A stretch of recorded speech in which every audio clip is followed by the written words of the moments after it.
wanna be the greatest, but one day I blow up from the basement. Statement, the top is so vacant, I don't hear shit. Yo, what's up mga lods? For today's video mga lods, magpapalit ako ng shifter. Papalitan na natin to. Itong shifter na to mga lods, hindi ko muna to bibitawan. Tatago ko lang muna kasi kailangan sure muna ako kung magugustuhan ko ba yung shifter. Testing ko lang muna. Ito yung shifter na ipapalit ko mga lods. Ayan. Kumuha ako ng window type shifter mga lods. Ayan, pasensya na kayo kung maingay dito sa labas. Lalaro yung mga anak ko. Ayan, so binuksan ko na yung parcel. Ito yung kanyang laman. Bali wala pa tong angkasan mga lods. So shifter pa lang siya. Ang in-order ko is 10mm pero ang dumating ay 8mm lang. Pero okay lang yon kasi masyadong mabigat na ata yung 10mm. Yung 8mm is napakakapal na rin pala. Ayan o, kapal na niya. Mukhang matibay mga lods. Siguro kung dumating yung 10mm, lalong bibigat yung motor ko dahil dito kasi okay na pala yung 8mm. Tapos ang nagustuhan ko dito mga boss, tamang-tama lang yung butas. Hindi masyadong malalaki yung butas niya. Ayan o, sakto lang o. Hindi kagaya ng ibang shifter na nabibili sa Indonesia, ang lalaki ng butas dito. Saka dito. So parang bulky tignan. Ito mga lods, ano lang to, copy lang to ng NGRT. Kaya bakal lang talaga siya mga lods. Kasi ito yung kanyang tapakan, hindi masyadong kagandahan. Para siyang plastic kung titignan. Pero ano siya, casting mga lods. Alloy siya. Ito naman yung kanyang shifter. Ay, yung preno pala.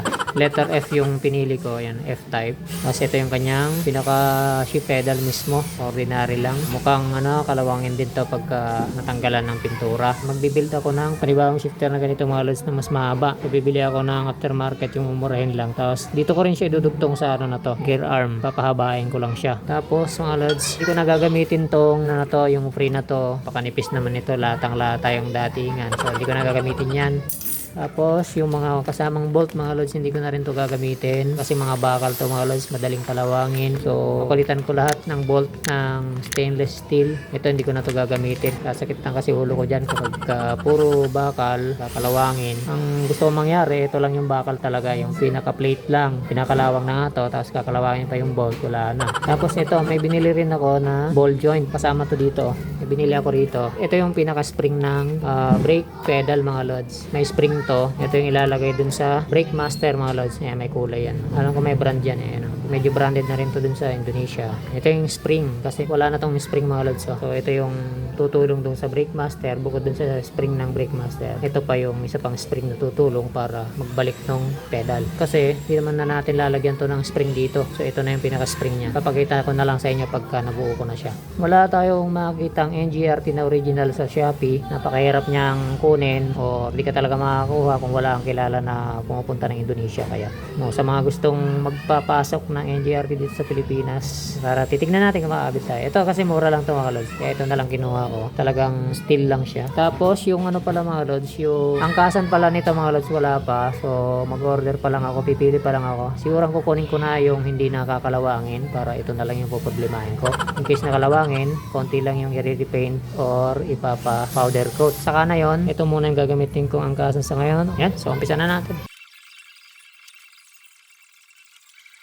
Yan, hindi ko gagamitin yung mga spacer ng shifter na to kasi masyadong mahaba yung spacer niya. So sakang masyado yung shifter. Ayan, naglagay na lang ako ng 3 washer dito na stainless. Yan, magiging itsura niya ganyan. Sunod naman natin itong kabila.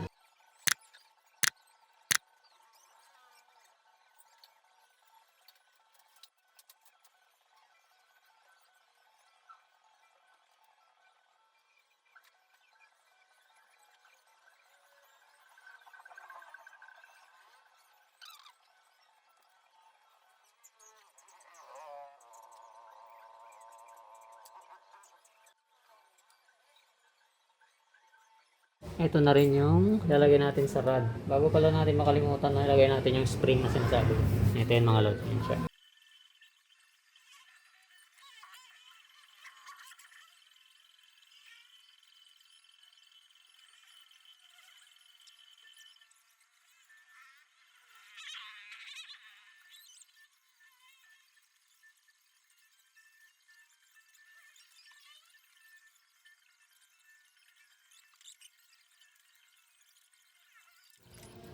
Tinanggal ko muna yung angkasan mga lods kasi tatama dito eh. Ang mangyayari niyan, magbabalit ako ng bracket. So ganito kasi yung ginawa ko, tatama yung pump dito kasi nag-adjust na tayo eh. So mangyayari, mag-adjust din tayo sa angkasan. Mapupunta yan dyan para sakto, safe na safe yung ating pump. Dito ko rin sana ilalagay sa labas yung pump. Kaso tatama naman dito sa pipe, so doon na lang siya.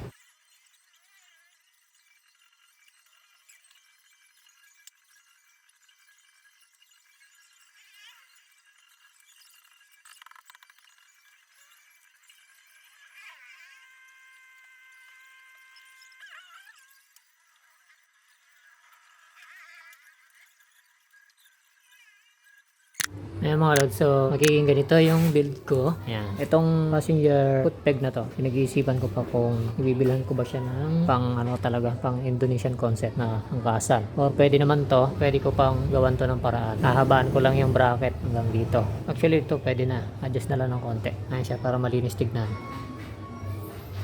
Yan. Hindi pa tapos ito mga lods, hindi pa nakakabit yung hose dito. Hindi ko muna ikakabit kasi may mga ibang parts pa akong ikakabit. Dito naman yung kabila. Ito mga lods, medyo nagawan ko na ito ng paraan. Ayan o. Kung nakikita nyo, yung shifter ko, medyo okay na siya. Pero papalitan ko pa yan kasi masyado maraming dugtungan. Papalitan ko pa ng buo yan. Pero ito pa rin yung adapter na gagamitin ko. Ayaw ko nung kasamang gear pedal na binigay. Kasama ng set neto. Hindi maganda. Gagawa ko ng mas maganda. So ito naman, hindi ko pa nagawa ng paraan. Ayan. I-atras pa yan. Kagaya ng sinabi ko, maaaring gumawa ako ng mahabang bracket or bibilang ko na lang siya ng bagong angkasan. Yung ready-made na. Pwede ring alloy na rin yung kukunin ko. So tignan ko na lang. Ayan siya mga lods. Sa kabila.